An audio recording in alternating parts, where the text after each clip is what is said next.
So what's going on, guys? Just wanted to do a quick little review about this Earthway sprayer. I believe it's model S-25. It's a 6-gallon walk-behind sprayer. I picked this up off Facebook for $5 from a lady. She had no idea about it, and obviously I did. Picked it up, used it for a few years, and now it's my time to pass it on to somebody else who loves it. And time to get rid of it. So a couple reasons why I'll get rid of it and what I liked about it, what was good. Just wanted to do a quick little review on this. First thing that's nice is if you go down here, it has big old pneumatic tires, quick easy little cotter pin, super easy to replace. They roll fantastic. The air lasts in them for months, the whole season. You might have to fill it up one time.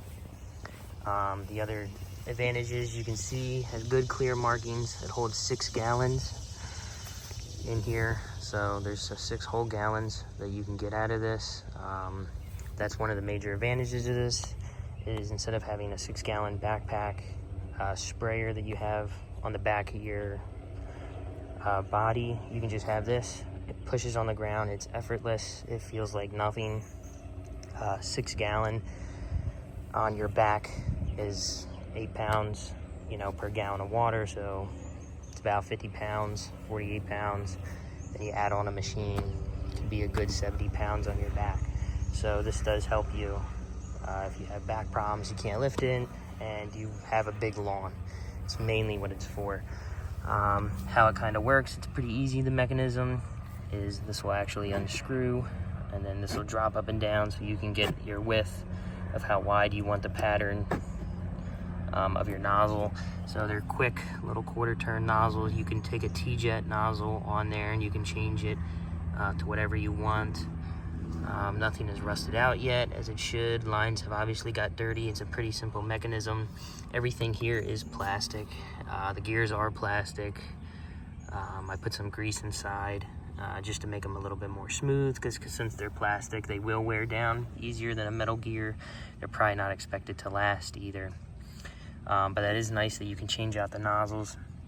So you can put, if you want to do a fertilizing application and you're spraying a whole bunch of nitrogen, you want to put down 1 pound or half a pound per 1,000 square foot, you can easily put on a nozzle that puts down a certain gallon per minute on it.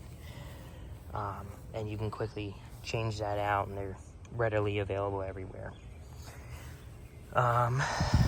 What else is nice is that, this does have an adjustable handle. It's super thick and heavy duty. It's not going to fall over. It's not going to tip. This thing is made pretty robust. There's really no other thing. I am missing the spray cap. That's the only thing that I had that I did lose on this. I probably am missing a few other things. The other way it does work, though, is you put it in transport mode, which it's in. You can see by the flap down there, and it uses a little actuator. So one thing I kind of don't like is you kind of have to push back, and it's only the right wheel that actually makes the gears turn. So when you pull back, the gears aren't turning, so it doesn't really do anything. When you're pushing forward, the gears are turning. You can hear it spinning and trying to push out. Nothing goes out, though. And then quickly, when you want to spray, just flick this lever over. Flicks right over there. Boom, you're ready to spray. Now you're spraying, and then now you're not. So that's pretty simple. There's not much else. But a couple things why I'm getting rid of it. One, it's big. It's a good size 80-pound spreader, if not more. I have an Earthway there I'm gonna review on, and it takes up a lot of room. So I just don't have the room as usual. The other main reason is that I always forget with your nozzles down there, is when you're either spot spraying or putting down a weed application versus a fertilizing application. I got to go down there and change the nozzle every time. Just a hassle. The tip, just to get it right. Also, if you're ever doing a spot spray or a weed application, you don't want to maybe spray your whole lawn.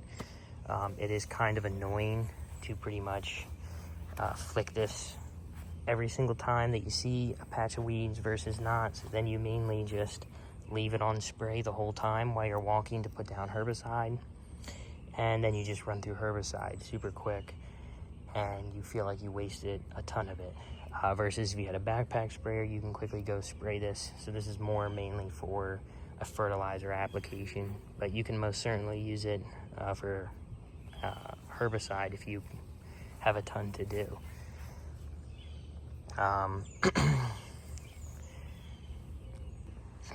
So another thing that's kind of bad is that if you did buy this new, the price is a little outrageous. I think these things are like over $500. So that's kind of crazy. I don't think this is worth that much. I know this is a very professional product, but that is pricey. And then the last major gripe is compared to a backpack sprayer. So the width on this, of how wide of a pattern you can get, is about the width of this whole machine here. So it's a give or take about a 2-foot wide pattern you can get. You can probably get a little bit more with different nozzles that flare out farther. So you can maybe get up to 3 foot wide. So that's the advantage, is you can get done an entire 6,000 square foot lawn in probably a couple minutes versus a backpack sprayer with this type of application. The downfall is if you have a tight area and you want to get into it, this can obviously not do it. So if you have like a corner next to like a weed bed or something, it's hard for you to get up there and spray it. So if you are doing herbicide or something, you obviously, and you have a flower bed right next to it, you obviously don't want to spray into the flower bed at all. So then you have to get as close as you can. You might not even know if you actually hit the weed or not. And then you may or not even be able to fit that machine, this device, this machine, into that spot. Versus a backpack sprayer, you just step in, you spray, boom, you're done. So those are the reasons. Overall, definitely had a good experience. I don't think I would pay much more than $100 for something like this if you were looking into it. I think there's ones that people have some upgrades on them, but mainly overall good machine. I don't think they make this anymore, sadly, either. Probably just because of the price. It was only professionals buying it, but